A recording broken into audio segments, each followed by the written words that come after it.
ഒരു ക്രിസ്ത്യാനിയായ സുഹൃത്ത് എന്നെ വിട്ട് ജീവനും കൊണ്ട് ഓടി രക്ഷപ്പെട്ടു പോയ ഒരു സ്വകാര്യ സംഭവം. ഇത് ക്രിസ്ത്യാനികൾക്ക് വേണ്ടി മാത്രമാണ്. മറ്റാരും ദയവായി ഇത് കാണാതിരിക്കുക.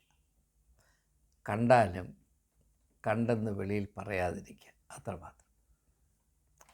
ആരാണ് ജീവനും കൊണ്ട് ഓടി രക്ഷപ്പെട്ടത്? അദ്ദേഹത്തിൻ്റെ പേര് ഞാൻ വെളിപ്പെടുത്തുന്നില്ല. എൻ്റെ വെളിപ്പെടുത്താത്തതിൻ്റെ ഏക കാര്യം അദ്ദേഹത്തിൻ്റെ പേരെനിക്ക് അറിഞ്ഞുകൂടാ എന്നതാണ്. ഓടി രക്ഷപ്പെട്ടത് അതിൻ്റെ സാഹചര്യം എന്താണ്? എൻ്റെ ഒരു സുഹൃത്തായ സണ്ണി പ്ലാന്തോട്ടത്തിൽ ഒരു ആവശ്യം ഉന്നയിച്ചു, അല്ലെങ്കിൽ ഒരു നിർദ്ദേശം നൽകി. അതെന്താണ്? പഴയ നിയമത്തിലെ ദൈവവും പുതിയ നിയമത്തിൽ യേശു ദൈവത്തെ സ്വർഗസ്ഥനായ ഞങ്ങളുടെ പിതാവേ എന്ന വിധത്തിൽ പരിചയപ്പെടുത്തുന്നു. ഇത് തമ്മിൽ എന്താണ് പൊരുത്തം? ഇത് രണ്ടും ഒന്നാണോ? അതിനെപ്പറ്റി ഒരു വീഡിയോ ചെയ്യാമോ? ഞാൻ ഇങ്ങനെയുള്ള നിർദ്ദേശങ്ങൾ അല്ലെങ്കിൽ ആവശ്യങ്ങൾ അവഗണിക്കുന്ന സ്വഭാവമില്ലാത്തത് കൊണ്ട് പൊടുന്നനവെ അത് ആസ്പദമാക്കി ഒരു വീഡിയോ ചെയ്തു.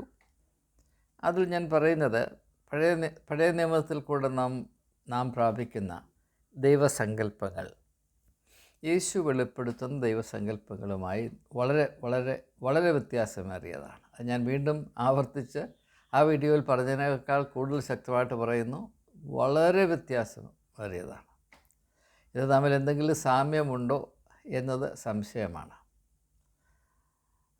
ഇത് പറഞ്ഞപ്പോൾ ഇത് കേട്ട് സഹിക്കാൻ വയ്യാതെ ഒരു എരിവുള്ള ക്രിസ്തീയ വിശ്വാസി എ ടെമ്പിൾ ഓഫ് തോട്ട്സ് എന്ന യൂട്യൂബ് സംഗമത്തെ ഉപേക്ഷിച്ച് ജീവനും കൊണ്ടോടി രക്ഷപ്പെട്ടു. അത് അദ്ദേഹം തൻ്റെ വിശ്വാസ ജീവിതത്തെ സംരക്ഷിക്കുന്നതിനായി എടുത്ത ഒരു നടപടി ആയതുകൊണ്ട് ഞാനതിനെ മാനിക്കുന്നു, ബഹുമാനിക്കുന്നു, ശ്ലാഘിക്കുന്നു, വിലമതിക്കുന്നു. അതേസമയം തന്നെ ഈ വിശ്വാസം ഏത് തരത്തിലുള്ള വിശ്വാസമാണ്? ഇതിൻ്റെ അടിസ്ഥാനം എന്താണ്? ആധാരം എന്താണ്? ദൈവത്തെപ്പറ്റി ഈ പ്രിയപ്പെട്ട ഓടിപ്പോയ സുഹൃത്ത് വച്ചു പുലർത്തുന്ന സങ്കല്പം എന്താണ്? ഇങ്ങനെയുള്ള കാര്യങ്ങളെപ്പറ്റി ഞാൻ ചിന്തിക്കുവാനിടയായി. അതുകൊണ്ടാണ് ഇത് എവിടെയും ശ്രദ്ധയിൽപ്പെടുത്തുന്നത്. അതായത് ക്രിസ്ത്യാനികളായ എൻ്റെ പ്രേക്ഷകരുണ്ടെങ്കിൽ അവരുടെ ശ്രദ്ധയിൽപ്പെടുത്തുന്നത്, അവരോടൊപ്പം ചിന്തിക്കുന്നത് ഉചിതമാണ് എന്ന് തോന്നുവാൻ കാരണം.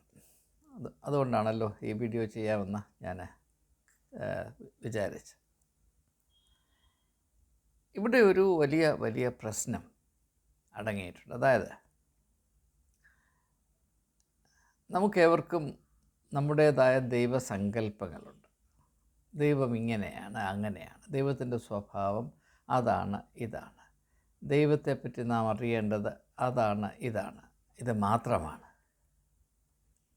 ദൈവം ഇങ്ങനെയാണ് പ്രവർത്തിക്കുന്നത്, അങ്ങനെയാണ് പ്രവർത്തിക്കുന്നത്, ദൈവം അവിടെയാണ് ഇരിക്കുന്നത്, ഇവിടെയാണ് നടക്കുന്നത്, അവിടെയാണ് കിടക്കുന്നത്. ഇങ്ങനെയുള്ള പല പല പല സങ്കല്പങ്ങൾ. ഞാൻ ആ വീഡിയോയിൽ ഉൾപ്പെടുത്തിയ ആശയങ്ങളുടെ പ്രധാനപ്പെട്ട പൊരുൾ എന്താണെന്ന് ചോദിച്ചാൽ, പഴയ നിയമത്തിൽ ദൈവമില്ല എന്നോ പുതിയ നിയമത്തിൽ മാത്രമേ ദൈവമുള്ളൂ എന്നല്ല ഞാനീ പറഞ്ഞത്. അത് തെറ്റിദ്ധരിച്ചിട്ടാണ് അദ്ദേഹം ഓടിപ്പോയത്. ഓടിപ്പോയതിൽ എനിക്ക് യാതൊരു സങ്കടവുമില്ല. അദ്ദേഹം പോയി രക്ഷപ്പെട്ടല്ലോ എന്നോർത്ത് ഞാൻ ആശ്വസിക്കുന്നു. സത്യം അന്വേഷിക്കുമ്പോൾ അതിൽ ബിംബിഷ്ടപ്പെടുന്ന ആളുകൾ ഓടി രക്ഷപ്പെടുമ്പോൾ അവർക്കും ആശ്വാസം, എനിക്കും ആശ്വാസം. രണ്ടു കൂട്ടർക്കും ഒരേ ആശ്വാസം വരുന്ന നടപടികൾ വളരെ വിരളമാണ്. അതുകൊണ്ടാണ് ഞാൻ ഈ കാര്യത്തിൽ ആശ്വസിക്കുന്നതെന്ന് പറയുന്നത്. നാം മനസ്സിലാക്കേണ്ട ഒരു പ്രധാനപ്പെട്ട കാര്യം ഈ സംഭവത്തിൽ അടങ്ങിയിട്ടുള്ളത് കൊണ്ട് മാത്രമാണ് നിങ്ങളുടെ അല്പസമയം ഞാനിതിനു വേണ്ടി അപേക്ഷിക്കുന്നത്, അല്ലെങ്കിൽ പ്രയോജനപ്പെടുത്തുന്നത്, അല്ലെങ്കിൽ ആവശ്യപ്പെടുന്നത്. ആരെങ്കിലും എന്നോട് ചോദിക്കുകയാണ്, മതങ്ങളെയെല്ലാം ഒരേ ഒരു കൊട്ടയിലിട്ട് അത് ഏകവചനത്തിൽ ഞാൻ പരാമർശിക്കാൻ പോയി. കാരണം മതം, ഈ മതം എന്നതിൽ എല്ലാ മതങ്ങളും അടങ്ങിയിരിക്കുന്നു. എല്ലാ മതങ്ങളുടെയും ആകത്തുകയായ മതം. മതത്തിലെ ഏറ്റവും വലിയ പ്രശ്നം എന്താണെന്ന് എന്നോട് ആരെങ്കിലും ചോദിച്ചാൽ അല്പം പോലും ചിന്തിക്കേണ്ട ആവശ്യം എനിക്കുണ്ടാകുകയില്ല. ആ പ്രശ്നം ദൈവമാണ്. മനുഷ്യൻ്റെ അഭയവും മനുഷ്യൻ്റെ അന്ധതയും ദൈവമാണ്. ഇത് പറയുമ്പോൾ കൂടുതൽ ആളുകൾ ഓടിപ്പോകൂ. നല്ലതായിട്ട് ഓടുന്നതിന് സ്പോർട്സ് ഷൂ ആണെങ്കിൽ ഞാൻ തരാം. എൻ്റെ കയ്യിൽ 2 പെയർ, ഒന്ന് വളരെ പഴയതാണ്, എന്നാലും കുറച്ച് ആൾക്ക് ഉപയോഗിക്കാം.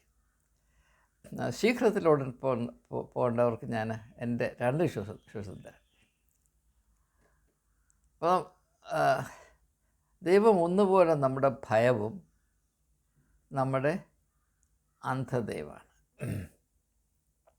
നമ്മുടെ അഭയവും നമ്മുടെ അന്ധതയുമാണ്.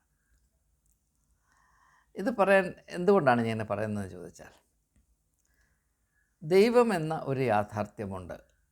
കാരണം എൻ്റെ എളിയ അഭിപ്രായത്തിൽ ദൈവമില്ലായിരുന്നുവെങ്കിൽ നിങ്ങളും ഞാനും ഉണ്ടാകുമായിരുന്നില്ല, ഈ പ്രപഞ്ചം ഉണ്ടാകുമായിരുന്നില്ല.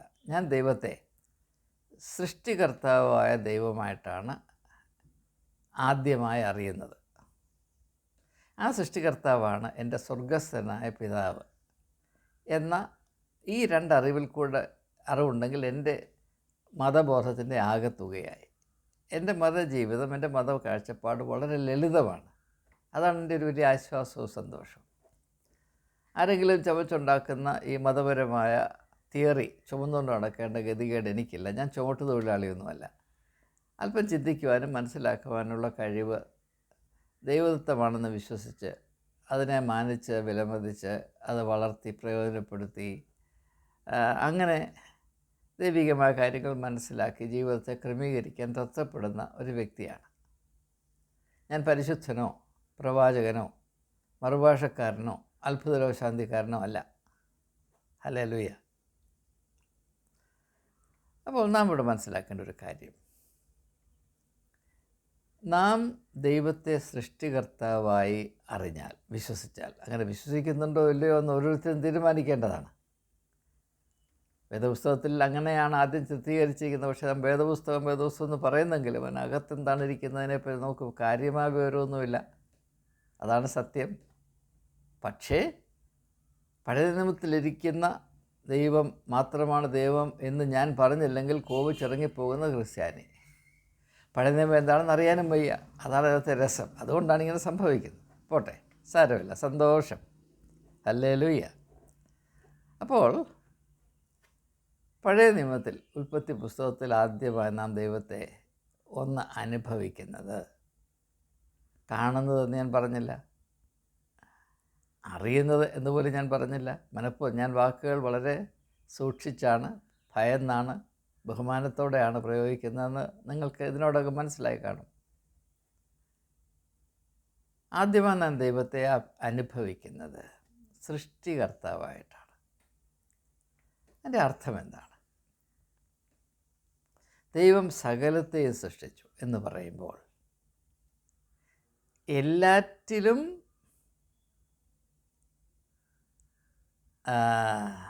അന്വർത്ഥമായ, എല്ലാറ്റിനോടും കരുതലോടെ സദാകാലത്തും ബന്ധം പുലർത്തുന്ന, എല്ലാറ്റിനെയും സ്പർശിക്കുന്ന, ഒന്നിനെയും ഒഴിവാക്കാത്ത, ഉപേക്ഷിക്കാത്ത, ഒന്നിൻ്റെയും വില അവഗണിക്കാത്ത ഒരു സ്വഭാവമാണ് ദൈവത്തിൻ്റേത് എന്നതല്ലേ അതിൻ്റെ അർത്ഥം. അപ്പോൾ ഞാനൊരു പുസ്തകം എഴുതിയ പരിചയം എനിക്ക് അല്പമുണ്ട് എന്ന് നിങ്ങൾക്കറിയാം. ആരെങ്കിലും എന്നോട് ചോദിക്കുകയാണ്, താങ്കൾ എഴുതിയ പുസ്തകത്തിൽ 300-350 പേജുണ്ട്, ഇതേത് പേജിലാണ് താൻ ഇരിക്കുന്നതെന്ന് എന്നോട് ചോദിച്ചാൽ ഞാൻ ചിരിച്ച് ചിലപ്പോൾ ബോധം കെട്ടു. അതിൻ്റെ ഓരോ വാക്കിലും ഓരോ വള്ളിയിലും പുള്ളിയിലും ഞാൻ ഇരിപ്പുണ്ട്. കാരണം അങ്ങനെയാണ് ഞാനത് എഴുതിയത്. എഴുതുക എന്ന് പറയുന്നത് സർഗാത്മകതയാണ്, അത് സൃഷ്ടിപരമായ കാര്യമാണ്. അതിൻ്റെ ഓരോ കണികയിലും അതിനെ സൃഷ്ടിക്കുന്ന ആളിൻ്റെ ആത്മാവുണ്ട്, ഗന്ധമുണ്ട്, ഹൃദയത്തുടിപ്പുണ്ട്, വേദനയുണ്ട്, വലിയ നിർവൃതിയുണ്ട്. അതിൻ്റെ അവസാനത്തെ ഫുൾ സ്റ്റോപ്പ് വരെയും അത് യാതൊരു വ്യത്യാസവുമില്ലാതെ തുടരുകയാണ്. ഇതൊരു ചെറിയ കാര്യത്തിൽ നമുക്ക് മാനുഷികമായ കാര്യത്തിൽ നമുക്ക് മനസ്സിലാക്കാമെങ്കിൽ, ദൈവികമായ കാര്യത്തിൽ വരുമ്പോൾ എന്താണ്? ദൈവം എല്ലാറ്റിനെയും സൃഷ്ടിച്ചു, പക്ഷേ ഞങ്ങളുടെ പുറമുറ്റത്ത് മാത്രമാണ് ദൈവം ഇരിക്കുന്നത്, ഞങ്ങളുടെ പള്ളിയിൽ മാത്രമാണ്. ക്രിസ്ത്യാനികളുടെ ഇടയിൽ പല സഭകളുണ്ട്, ആ സഭയിലില്ല, ഞങ്ങളുടെ സഭയിൽ മാത്രം. പിന്നെ സഭയിൽ പോട്ടെ, സഭയിലെ പുരോഹിതന്മാരുടെ കൈവെള്ളയിലിരുന്ന് ദൈവം ഇങ്ങനെ വിറയ്ക്കുകയാണെന്നാണ് പറയുന്നത്. എന്താ ഇതൊക്കെ? ഇത് എന്തിനാ ഇത്? അപ്പോൾ വേണ്ട, വേറെ ഉദാഹരണം പറയാം. നിങ്ങൾക്ക് ഒരു മകനോ മകളോ ഉണ്ടെന്ന് വിചാരിക്കുക. നിങ്ങളും നിങ്ങളുടെ ഭാര്യയും ദൈവത്തിൻ്റെ കയ്യിൽ നിന്ന് പ്രാപിച്ച അനുഗ്രഹമാണ് നിങ്ങളുടെ മകൻ അല്ലെങ്കിൽ മകൾ. അപ്പോൾ നിങ്ങൾ വസിക്കുന്ന സ്ഥലത്ത് ആൾ പറയുക, അവരുടെ മകൻ്റെ മൂക്ക് അങ്ങേരുടേതാണ്, പക്ഷേ ബാക്കിയെല്ലാം മുഖത്തിൻ്റെ ബാക്കിയെല്ലാം ഇപ്പുറത്തെ ഗോലഗ്നൻ്റെയും ശരീരത്തിൻ്റെ ബാക്കിയെല്ലാം അപ്പുറത്തെ അബ്ദുള്ളിൻ്റെയുമാണ് എന്ന് പറഞ്ഞാൽ നിങ്ങൾക്ക് രസിക്കുമോ? നിങ്ങളുടെ മകൻ്റെ നിങ്ങൾ ജന്മം നൽകിയ നിങ്ങളുടെ കുഞ്ഞിൻ്റെ, നിങ്ങളുടെ മകൻ്റെ, മകളുടെ ആ ജീവനിൽ, ആ വ്യക്തിത്വത്തിൽ എല്ലായിടത്തും നിങ്ങളുണ്ട്. അത് മനസ്സിലാക്കാമെങ്കിൽ, അത് സത്യമാണെങ്കിൽ, ദൈവം സൃഷ്ടിച്ചു എന്ന് പറഞ്ഞാൽ തൻ്റെ തന്നെ ആ സ്വത്വത്തിൻ്റെ ശ്വാസമാണ് ഈ സൃഷ്ടിയിൽ മുഴുവനും ദൈവം നിക്ഷേപിച്ചിരിക്കുന്നത് എന്നല്ലേ വേദപുസ്തകം പറയുന്നത്? ഞാൻ പറയുന്നതാണോ? വെളിച്ചമുണ്ടാകട്ടെ എന്ന് പറഞ്ഞ് വെളിച്ചമുണ്ടായി, ആകാശവും ഭൂമിയും ഉണ്ടാകട്ടെ എന്ന് പറഞ്ഞുണ്ടായി, ജലമുണ്ടാകട്ടെ, അതിൽ ജീവിക്കുന്ന മത്സ്യങ്ങളുണ്ടാകട്ടെ, പക്ഷികളുണ്ടാകട്ടെ, മരങ്ങളുണ്ടാകട്ടെ, മൃഗങ്ങളുണ്ടാകട്ടെ, ഇവയെല്ലാം ഉണ്ടാകട്ടെ ഉണ്ടാകട്ടെ എന്ന് പറഞ്ഞിട്ടല്ലേ ഉണ്ടായത്. പറയണമെങ്കിൽ ശ്വാസം വേണ്ടേ? ശ്വാസം എന്ന് പറഞ്ഞ അർത്ഥം എന്താണ്? നമ്മുടെ ജീവൻ്റെ ആ സാരാംശമല്ലേ ശ്വാസം. ദൈവം തൻ്റെ ശ്വാസം നിക്ഷേപിച്ചത് കൊണ്ടല്ലേ സൃഷ്ടി ഉണ്ടായത്. അങ്ങനെയല്ലേ വേദപുസ്തകം പഠിപ്പിക്കുന്നത്. നിങ്ങൾ വേദപുസ്തകത്തിലാണല്ലോ വിശ്വസിക്കുന്നത്. പിന്നെ മനുഷ്യനെ സൃഷ്ടിച്ചു, മണ്ണുകൊണ്ട് സൃഷ്ടിച്ചു, അവൻ്റെ മൂക്കിലേക്ക് ശ്വാസം ഊതി. അതേ ശ്വാസം കൊണ്ടാണ് മൃഗങ്ങളുണ്ടാകട്ടെ എന്ന് പറഞ്ഞത്, പക്ഷികളുണ്ടാകട്ടെ എന്ന് പറഞ്ഞ് ശ്വാസമില്ലാതെ സംസാരിക്കാനൊക്കെ. സൃഷ്ടിയുടെ ഏത് ഭാഗത്താണ് ദൈവത്തിൻ്റെ അഭാവം നമുക്ക് സങ്കല്പിക്കാൻ കഴിയുന്നത്? അങ്ങനെ ആകാശവിതാനങ്ങളിലും ഈ ബ്രഹ്മാണ്ടത്തിൽ മുഴുവനും ഭൂമിയുടെ പരപ്പിലെ ഓരോ കണികയിലും ദൈവത്തിൻ്റെ സ്വത്വം അതിൻ്റേതായ വിധത്തിൽ ക്രിയ ചെയ്തുകൊണ്ടിരിക്കുമ്പോൾ, പഴയ നിയമത്തിൽ മാത്രമേ ദൈവമുള്ളൂ, വേണ്ട വേദപുസ്തകത്തിനകത്ത് മാത്രമേ ദൈവമുള്ളൂ എന്ന് പറയാൻ നല്ല ഒന്നാം ക്ലാസ് മണ്ടത്തരം. അതായത് മൊണ്ണത്തരത്തിൽ ലോകൈക ഫസ്റ്റ് ക്ലാസ് ഉള്ളവർക്കത് പറയാനൊക്കുന്നത്. നിങ്ങൾ വേദപുസ്തകം തന്നെ അല്പം ശ്രദ്ധ വെച്ച് വായിച്ചാൽ അങ്ങനെയുള്ള സങ്കുചിതമായ ചിന്തകൾക്കെതിരെ വളരെ ശക്തമായ തിരുത്തലുകൾ അനേക അവസരങ്ങളിൽ പ്രാപിപ്പാൻ കഴിയും. ഇപ്പോൾ യേശു തന്നെ പറയുന്നില്ലേ, ആകാശത്തിലെ പറവുകളെ നോക്കുവേൻ, അവ വിതയ്ക്കുന്നില്ല, കൊയ്യുന്നില്ല, എങ്കിലും അവയ്ക്ക് വേണ്ടി കരുതുന്ന ഒരു സ്വർഗസ്ഥനായ പിതാവുണ്ട്. വയലിലെ താമരയെ നോക്കുവേൻ,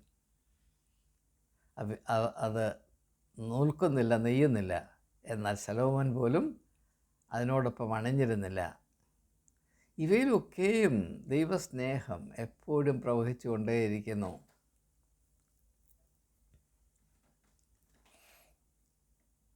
ക്രിസ്ത്യാനികളെ മാത്രം സ്നേഹിക്കുന്ന ഒരു ദൈവത്തെ നിങ്ങൾക്ക് യേശുവിൻ്റെ പഠിപ്പീരുകളൊന്ന് കാണിക്കാമോ?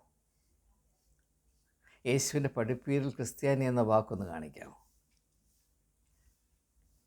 യേശുവിൻ്റെ ഏതെങ്കിലും ഒരു പ്രസ്താവനയിൽ മതം നല്ലതാണ് എന്ന ഒരു സൂചനയെങ്കിലും നിങ്ങൾക്ക് കാണിക്കാമോ? പിന്നെ എന്താണ് ഈ പറയുന്നത്? പിന്നെ യേശു പറഞ്ഞു, അതാണ് ഞാൻ സണ്ണിയോട് പറഞ്ഞ് മനസ്സിലാക്കാൻ ശ്രമിച്ചത്. ദൈവം നമ്മുടെ സ്വർഗസ്ഥനായ പിതാവാണ്. ഇതിനെപ്പറ്റി ഒരു വീഡിയോ ചെയ്യണമെന്ന് ഒരു സുഹൃത്ത് അഭ്യർത്ഥിച്ചിട്ടുണ്ട്. അതും കൂടെ ഞാൻ ഇതിനകത്ത് ഹ്രസ്വമായി ഒന്ന് ചേർത്ത് ഞാനിത് അവസാനിപ്പിക്കാൻ പോവുകയാണ്. എന്തുകൊണ്ടാണ് യേശു ദൈവത്തെ നമ്മളുടെ, എൻ്റെ എന്നല്ല, ഓരോ വ്യക്തിയുടെ എന്നല്ല, പ്രത്യേകിച്ച് മനസ്സിലാക്കുക, സ്വർഗസ്ഥനായ ഞങ്ങളുടെ പിതാവേ. ഇവിടെ 3 വാക്കാണ് ശ്രദ്ധിക്കേണ്ടത്. സ്വർഗസ്ഥനാണ്, പിതാവാണ്, ഞങ്ങളുടെ. ഈ ഞങ്ങൾ ആരാണ്? ഞങ്ങളെന്ന് പറയുമ്പോൾ ദൈവസൃഷ്ടിയുടെ ആകെത്തുകയോട് ചേർന്ന് നിന്നുകൊണ്ട് വേണം ഞങ്ങളെന്ന് പറയാൻ. അല്ലെങ്കിൽ ദൈവം ഒരു ട്രൈബൽ ദൈവമല്ല, ഗോത്ര ദൈവമല്ല, ഇത് സാർവലൗകിക ദൈവമാണ്. സകല ചരാചരങ്ങളെയും അണ്ടകടാഹങ്ങളെയും നിർമ്മിച്ച ദൈവത്തിനെ പറ്റിയാണ് നാം ഈ പറയുന്നത്. അപ്പോൾ ഞങ്ങളെന്ന് പറഞ്ഞാൽ ആ വാക്കിൻ്റെ അർത്ഥം എന്താണ്? ഇപ്പോൾ 2 കുടുംബങ്ങൾ തമ്മിൽ സംസാരിച്ചുകൊണ്ടിരിക്കുമ്പോൾ അതിലൊരു വ്യക്തി പറയുകയാണ്, ഞങ്ങൾ രാവിലെ പുട്ടാണ് കഴിക്കുന്നത്. അപ്പോൾ മറ്റ് കുടുംബത്തിലെ ഒരു അംഗം പറയും, ഞങ്ങൾ രാവിലെ ദോശയും സമ്മന്തിയുമാണ് കഴിക്കുന്നത്. അപ്പോൾ ഈ 2 കൂട്ടരും ഞങ്ങളെന്ന് പറയുമ്പോൾ അവരവരുടെ കുടുംബത്തിലെ അംഗങ്ങളെ മാത്രമേ ഉൾക്കൊള്ളിച്ച് സംസാരിക്കുന്നുള്ളൂ. എന്നാൽ ഇപ്പോൾ 2 പൊളിറ്റിക്കൽ പാർട്ടി, കോൺഗ്രസ്സുകാരും BJPക്കാരും തമ്മിൽ വഴക്കിടുക എന്ന് വിചാരിച്ചു. വഴക്കിടുക എന്ന് പറഞ്ഞാൽ സംസാരിക്കുക. വഴക്കിടുക എന്ന് നമുക്കറിയാം. വഴക്കിടുന്നാണ് അവരുടെ സംസാരം നമുക്കറിയാം. അപ്പോൾ കോൺഗ്രസ്സുകാർ പറയുകയാണ്, ഞങ്ങൾ ഇതാണ് വിശ്വസിക്കുന്നത്. അപ്പം അപ്പുറത്തിരിക്കുന്നവൻ പറയും, ഞങ്ങളതല്ല, ഞങ്ങളിങ്ങനെയാണ്. അപ്പോൾ അവിടെ കോൺഗ്രസിൻ്റെ ഞങ്ങളെന്ന് പറഞ്ഞാൽ കോൺഗ്രസ്സുകാരെല്ലാം അതിൽ പെടും. BJPയുടെ ഞങ്ങളിൽ BJP മുഴുവനും പെടും.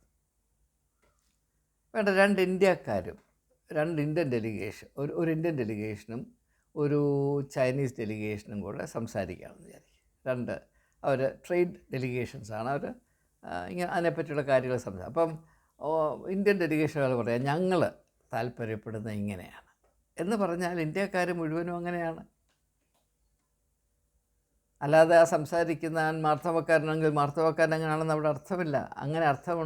അങ്ങനെ മാത്രമേ അർത്ഥമുള്ളൂ എന്ന് പറയുന്നവനെ ഊളംപാറ കൊണ്ടാക്കണം. അവിടെ സ്ഥലം ഉണ്ടെങ്കിൽ ഊളംപാറയിലുള്ള ആളുകൾക്ക് അങ്ങനെയുള്ളവർ സഹിക്കാനുള്ള കെൽപ്പുണ്ടോ എന്ന് ആദ്യം അന്വേഷിച്ചിട്ട് വേണം അങ്ങോട്ട് കൊണ്ടുപോകാൻ. ചൈനക്കാരനും അതുപോലെ തന്നെ ഞങ്ങളുടെ താല്പര്യം ഇതാണെന്ന് പറയുമ്പോൾ ചൈനയുടെ താല്പര്യമാണ്, അല്ലാതെ യുഗാണ്ടയുടെയോ അപ്പബ്രഹ്മയുടെയോ താല്പര്യമല്ല. അപ്പോൾ ഈ ഞങ്ങൾ എന്ന വാക്ക് കൊണ്ട് ഉദ്ദേശിക്കുന്നത് നാം ആരാണ് എന്ന ഒരു ധാരണ ആദ്യം ഉണ്ടായിട്ട് വേണം. ഞങ്ങളാരാണ്? ദൈവമക്കളാണ്. ദൈവമാരാണ്? എല്ലാവരെയും സൃഷ്ടിച്ച സൃഷ്ടികർത്താവാണ്. അപ്പോൾ സ്വർഗസ്ഥനായ ഞങ്ങളുടെ പിതാവേ. പിന്നെ എന്തുകൊണ്ടാണ് സ്വർഗസ്ഥനെന്ന് പറയുന്നത്? ദൈവം സ്വർഗത്തിൽ മാത്രം വരുന്ന ഭൂമിയിൽ വസിക്കുന്ന നമുക്ക് വല്ല പ്രയോജനമുണ്ടോ? അതല്ല എൻ്റെ അർത്ഥം. എൻ്റെ അർത്ഥം എന്താണെന്ന് ചോദിച്ചാൽ, നിങ്ങൾ ദൈവത്തെ ഭൂമിയുടെ മാത്രം ഒരു ഫിക്സ്ചറായിട്ട് കാണരുത്, ഒരു ബിംബമായിട്ട് കാണരുത്. ബിംബങ്ങളുടെ പ്രത്യേകത എന്താണെന്ന് ചോദിച്ചാൽ ചിലരുടെ സ്വകാര്യ സ്വത്താണ്, അതായത് വർഗീയ സ്വകാര്യ സ്വത്ത്. അപ്പോൾ ഹിന്ദുക്കളുടെ ബിംബം ഹിന്ദുക്കൾക്ക് മാത്രമുള്ളത്, അതിന് മറ്റാർക്കും അവകാശമില്ല. എല്ലാ മതങ്ങളിലും ബിംബമുണ്ട്. ബിംബം ഉണ്ടാകരുതെന്നും ബിംബം ഉണ്ടാക്കുന്നത് വലിയ ദൈവ ദ്രോഹമാണെന്നൊക്കെ പറയുന്നവരും അവരുടേതായ ബിംബങ്ങളും കൊണ്ടാണ് നടക്കുന്നത്. പുസ്തകം പോലും ബിംബമാണ്. പിന്നെ ഞാൻ കൂടുതലായിട്ട് പറയുന്നില്ല, ബിംബമില്ലാത്ത മതമില്ല. മതമുണ്ടോ? ബിംബമുണ്ട്. മതം എന്ന് പറഞ്ഞാൽ ബിംബാരാധന തന്നെയാണ്, സംശയിക്കേണ്ട. അതാര് കോപിച്ചാലും പറയാതിരിക്കാൻ നിവൃത്തിയില്ല. മതം ഉണ്ടോ? അവിടെ ബിംബാരാധനയുണ്ട്. ബിംബാരാധനയില്ലാത്ത മതമില്ല. അപ്പോൾ അതുകൊണ്ട് ദൈവത്തെ ഒരു ബിംബം പോലെ നിങ്ങളാക്കരുത്, നിങ്ങളുടെ സ്വകാര്യ സ്വത്താക്കരുത്. എല്ലാറ്റിനെയും കരുതുകയും എല്ലാറ്റിനു വേണ്ടി എപ്പോഴും ജാഗരൂകമായി നിലകൊള്ളുകയും ചെയ്യുന്ന സ്നേഹനിധിയായ ഒരു ദൈവമാണ്. അത് നിങ്ങളുടെ സങ്കുചിതമായ സങ്കല്പത്തിൽ ഒതുങ്ങി നിൽക്കുന്ന ദൈവമല്ല. ആ ദൈവത്തെ ഒരു പേര് വിളിച്ചോ, ഒരു നിർവചനത്തിൽ ഒതുക്കിയോ, ഒരു സഭാവിഭാഗത്തിൻ്റെ പള്ളിയുടെ പരിസരത്ത് കൊണ്ട് പശുവിനെ കെട്ടിയിടുന്നവരെ കെട്ടിയിട്ടോ, അല്ലെങ്കിൽ ചില പുരോഹിതരെ വിരത്തുമ്പിൽ കിടന്ന് വിറയ്ക്കുന്ന പക്കിയാക്കിയോ നിങ്ങൾ അപമാനിക്കരുത് എന്നാണ് എൻ്റെ അർത്ഥം. വാസ്തവത്തിൽ മനുഷ്യൻ്റെ കഴിഞ്ഞ 4000-5000 വർഷത്തെ ചരിത്ര ജീവിതത്തിൽ സംഭവിച്ച ഏറ്റവും വലിയ ശാപം ദൈവ സ്വത്വത്തിന് അനുയോജ്യമല്ലാത്ത വളരെ സങ്കുചിതമായ സങ്കല്പങ്ങൾ മനുഷ്യൻ അവൻ്റെ സ്ഥാപിത താല്പര്യങ്ങളുടെ സാധൂകരണത്തിന് വേണ്ടി പടച്ചുണ്ടാക്കിയിട്ട് അവൻ്റെ സങ്കല്പം മാത്രമാണ് സർവശക്തനായ ദൈവം എന്ന ഏറ്റവും അപഹാസ്യമായ മൊണ്ണത്തരം, അതിന് മറ്റൊരു വാക്കില്ല, ഇതൊരു വലിയ സംഭവമാക്കി കൊണ്ടു കടന്നു. അതിൻ്റെ പേരിൽ യുദ്ധം നടത്തി, കൊന്നു, കൊല വിളിച്ചു, രക്തച്ചൊരിച്ചിൽ നടത്തി, ചത്തു. ഈ ഒരു വലിയ ആവേശം കൊണ്ട് മനുഷ്യൻ്റെ കണ്ണടച്ചു പോയി. ഇതൊന്നും ദൈവത്തോട് വിദൂര ബന്ധമുള്ളതൊന്നുമല്ല. നാം വെച്ചു പുലർത്തുന്ന ദൈവീകമായ എരിവില്ലേ, അതും ദൈവമായി പുലബന്ധം പോലുമല്ല. എവിടെയെങ്കിലും യഥാർത്ഥത്തിലുള്ള ദൈവസങ്കല്പമുണ്ടെങ്കിൽ അവിടെ ഐക്യമുണ്ടായിരിക്കും. ഇപ്പോൾ തന്നെ ക്രിസ്ത്യാനികളുടെ ഇടയിൽ ക്രിസ്ത്യാനികളെ വാസ്തവത്തിൽ ഐകമത്യപ്പെടുത്തേണ്ടത് ക്രിസ്തു എന്ന നാമമാണ്. അങ്ങനെ യേശു പ്രാർത്ഥിക്കുന്നുണ്ടല്ലോ. യോഹന്നാൻ്റെ സുവിശേഷം 17-ാം അധ്യായം ക്രിസ്ത്യാനികളാണെങ്കിൽ ഒന്ന് വായിച്ച് നോക്കണം. വല്ലപ്പോഴും വേദപുസ്തകം തുറന്ന് വായിച്ച് നോക്കണം. അവിടെ എന്താണ് പറയുന്നത്? പിതാവേ, ഞാനും നീയും ഒന്നായിരിക്കുന്നത് പോലെ നീ എനിക്ക് തന്ന ജനവും ഒന്നായിരിക്കണമെന്നല്ലേ പ്രാർത്ഥന. മനസ്സ് നൊന്ന് പ്രാർത്ഥിക്കല്ലേ. ക്രിസ്ത്യാനി സമ്മതിക്കുമോ? വിശ്വാസികൾക്ക് താല്പര്യമുണ്ടെങ്കിലും മെത്രാനും പുരോഹിതനും സമ്മതിക്കുമോ? സമ്മതിച്ചാൽ അവൻ്റെ വയറ്റിപ്പഴുപ്പ് പോവും. ഈ വികൃതമാണ് നമ്മൾ കൊണ്ട് നടക്കുന്നത്. വാസ്തവത്തിൽ നമ്മുടെ ആരാധന പോലും ദൈവത്തെ അപമാനിക്കുന്നൊരു പരിപാടിയാണ്. ഇപ്പോൾ സ്വർഗസ്ഥനായ ഞങ്ങളുടെ പിതാവേ, അപ്പം ഞങ്ങളുടെ എന്ന് പറഞ്ഞ ഒന്ന് പരാമർശിച്ചു. സ്വർഗസ്ഥൻ എന്തുകൊണ്ടാണ്? ഭൂമിയിൽ നമ്മുടെ ഇടയിൽ നിൽക്കുന്ന ഈ സങ്കുചിതമായ സങ്കല്പങ്ങളിൽ ദൈവത്തെ പരിമിതപ്പെടുത്താൻ നിങ്ങൾ ശ്രമിക്കരുത്. ഇനി മൂന്നാമത്, പിതാവേ. ദൈവത്തോട് നാം എപ്രകാരം ബന്ധം പുലർത്തണം? അപ്പോൾ ഒരു ഉദാഹരണം പറഞ്ഞാൽ, നിങ്ങൾക്കൊരു മകനുണ്ട് എന്ന് വിചാരിക്കുക. അവന് ഒരു ടീഷർട്ട് വേണമെന്ന് വിചാരിച്ചു, അല്ലെങ്കിൽ അവന് ഒരു വേറെ ഷൂസ് വേണം. അപ്പോൾ അവന് നിങ്ങളിരിക്കുന്നിടത്ത് വന്ന് കൈകൂപ്പി, ഓ പിതാവായ കറിയാച്ചാ, നീ മഹോന്നതനാകുന്നു, നിൻ്റെ ആതുര കരുണ കൊണ്ട് എൻ്റെ ഹൃദയവിതാലിയുന്നു, നിൻ്റെ മഹനീയമായ വിധങ്ങളോർത്ത് ഞാൻ അത്ഭുതപ്പെടുന്നു. Hallelujah, hallelujah. കഴിഞ്ഞ കാലങ്ങളിൽ എന്നെ നടത്തിയ കറിയാച്ച, നിൻ്റെ ഈ വിശ്വസ്തതയോർത്ത് ഞാൻ നിന്നെ സ്തുതിക്കുന്നു. ഇങ്ങനെ ഒരു 10 മിനിറ്റ് കഴിഞ്ഞാനിടെ 2 മറുഭാഷയും പൊട്ടിച്ച് അവസാനം ഞാൻ കണ്ണു തുറക്കുമ്പോൾ അപ്പനായ കറിയാച്ചൻ ചോദിക്കും, എടാ നിനക്ക് എന്ത് പറ്റി? ഇത് ചോദിക്കുമ്പോൾ പറയും, എനിക്കൊരു വേറെ ഷൂസ് വേണം എന്ന് പറയേണ്ട വല്ല കാര്യമുണ്ടോ? അപ്പനോട് പറഞ്ഞാൽ പോരെ എനിക്കൊരു വേറെ ഷൂസ് വേണം, അല്ലെങ്കിൽ ഒരു ഷർട്ട് വേണം എന്ന് പറഞ്ഞാൽ പോരെ? അപ്പോൾ നിങ്ങൾ ദൈവത്തെ നിങ്ങൾ സ്വർഗസ്ഥനായ പിതാവെന്ന് അംഗീകരിച്ച് അറിയുകയും അംഗീകരിക്കുകയും ചെയ്താൽ ഈ മതപരമായ കോലാഹലത്തിന് യാതൊരു പ്രസക്തിയുമില്ല എന്നല്ല എൻ്റെ അർത്ഥം. വാസ്തവത്തിൽ നിങ്ങൾ അല്പമൊന്ന് ആലോചിച്ച് നോക്കൂ. നിങ്ങൾ ദൈവത്തോട് പ്രാർത്ഥിക്കുന്നത് പോലെ നിങ്ങളുടെ മകനോ മകളോടോ നിങ്ങളോട് ഏതെങ്കിലും കാര്യം അവതരിപ്പിച്ചാൽ നിങ്ങൾക്ക് ഭ്രാന്ത് വരും. അങ്ങ് ഒന്ന് പറഞ്ഞ് തൊലയ്ക്കുക എന്നല്ലേ പറയത്തുള്ളൂ. നമ്മൾ ദൈവത്തോട് പറഞ്ഞ് മനസ്സിലാക്കുകയാണ്, ദൈവമേ നീ അവനാണ്, ഇവനാണ്, നീ അങ്ങനെയാണ്, നീ ഇങ്ങനെയാണ്. ദൈവത്തിന് അറിഞ്ഞുകൂടാ. ദൈവം ആരാണ് ദൈവത്തിന് അറിഞ്ഞുകൂടാ. ദൈവം സ്നേഹവാനാണ്, കരുണാകരനാണ്, അവനാണ്, ഇതാണ്. ദൈവത്തിന് അറിഞ്ഞുകൂടാ. നമുക്കേ അറിയാവൂ. ഒട്ടും പൊട്ടും അറിയാമത്തൊരു ദൈവത്തോടാണ് നമ്മൾ പ്രാർത്ഥിക്കുന്നത്. പിന്നെ എന്ത് ചെയ്യണം ചെയ്തുകൂടാ ദൈവത്തിന് ഒരു പിടിയുമില്ല. ദൈവത്തിന് യാതൊരു ധാർമ്മികമായ ബോധവുമില്ല. നമ്മൾ പറഞ്ഞു കൊടുത്തിട്ട് വേണം വല്ലതും. യേശു പറഞ്ഞ് നിങ്ങളിത് ചെയ്യരുത്. നിങ്ങളുടെ ആവശ്യങ്ങൾ നിങ്ങൾ അറിയുന്നതിന് മുൻപ്, ആഗ്രഹിക്കുന്നതിന് മുൻപേ അറിയുന്ന ദൈവമാണ്. ഒന്നും അറിയാൻ മേത്തൊരു പൊട്ടനെ അല്ല നിങ്ങൾ ആരാധിക്കേണ്ടത്. നിങ്ങൾ പ്രാർത്ഥിക്കുമ്പോൾ ദയവായി ദൈവത്തെ അപമാനിക്കരുതെന്ന് യേശുവാണ് പറഞ്ഞത്, ഞാനല്ല. മത്തായിയുടെ സുവിശേഷം 6-ാം അധ്യായം നിങ്ങളൊന്ന് വായിച്ചു നോക്കുക, ദയവായി വായിച്ചു നോക്കുക. അപ്പോൾ നിങ്ങൾ എങ്ങനെ നോക്കിയാലും മതപരമായ നമ്മുടെ എല്ലാ അനുഷ്ഠാനങ്ങളും വളരെ വികൃതമാണ്. ഇത് വാസ്തവത്തിൽ അശ്ലീലമാണ്. ഞാൻ ഇച്ചിരി മോശമായ ഭാഷ ഉപയോഗിക്കാൻ പോവുകയാണ്. നമ്മുടെ ആരാധന ദൈവത്തെ നമ്മൾ മുണ്ടുപൊക്കി കാണിക്കുകയാണ്. ഏത് ദൈവത്തോടാണ് ഈ വൃത്തികേട് കാണിക്കുന്നത്? ദൈവത്തെ പറ്റിയുള്ള നമ്മുടെ സങ്കല്പം എന്താണ്? ഇതൊക്കെ നമ്മൾ ചെയ്യുന്നത് എന്തിനാണെന്നറിയാമോ? യേശുവിൻ്റെ ജീവിതം ശ്രദ്ധിച്ചാൽ നമുക്ക് മനസ്സിലാകും. യേശു അങ്ങനെ നമ്മളിപ്പോൾ കാണിക്കുന്ന പോലെ ആരാധനാപരമായ കോലാഹലം ഒന്നും ചെയ്തില്ല. വല്ലപ്പോഴൊക്കെ പ്രാർത്ഥിക്കാനായിട്ട് വാങ്ങിപ്പോയി, അതുണ്ട്. ബാക്കിയുള്ള സമയത്തെല്ലാം അവൻ ഓടി നടന്ന് ദൈവത്തിൻ്റെ ഹിതം ഈ ഭൂമിയിൽ നിർവഹിക്കുകയായിരുന്നു. നമുക്കത് മാത്രം പാടില്ല. ആ ഭാഗത്തോട്ട് നോക്കാൻ നമുക്ക് മനസ്സില്ല. അതിൻ്റെ ഒരു സബ്സ്റ്റിറ്റ്യൂട്ടായിട്ടാണ് ഇരുന്ന് ഈ അധരവ്യായാമം നടത്തുന്നത്. ദൈവമേ നീ അതാകുന്നു, നീ ഇതാകുന്നു, നീ അത് ചെയ്യണം, നീ ഇത് ചെയ്യണം എന്ന് പറഞ്ഞ് അപമാനിക്കുകയാണ് നമ്മൾ. എന്തോ കലാപരിപാടിയാണിത്. അപ്പോൾ നാം ദൈവത്തെ നമ്മുടെ പിതാവായി, സ്വർഗസ്ഥരായ പിതാവായി അംഗീകരിച്ച് കഴിഞ്ഞാൽ ആ നിമിഷം ഈ ചവിട്ടുനാടകം, ഈ പൊറാട്ട് നാടകം അവസാനിക്കും. രണ്ടും കൂടെ സാധ്യമല്ല. നിങ്ങളൊന്ന് ആലോചിച്ച് നോക്കിയേ. ആരാധന ദൈവത്തെ പ്രീതിപ്പെടുത്താനെന്നാണല്ലോ പറയുന്നത്. അതിനുവേണ്ടി ഒരു സ്പെഷ്യൽ എക്സ്പെർട്ടീസ് ഉള്ള ആളെ നിയമിക്കേണ്ട വല്ല കാര്യമുണ്ടോ?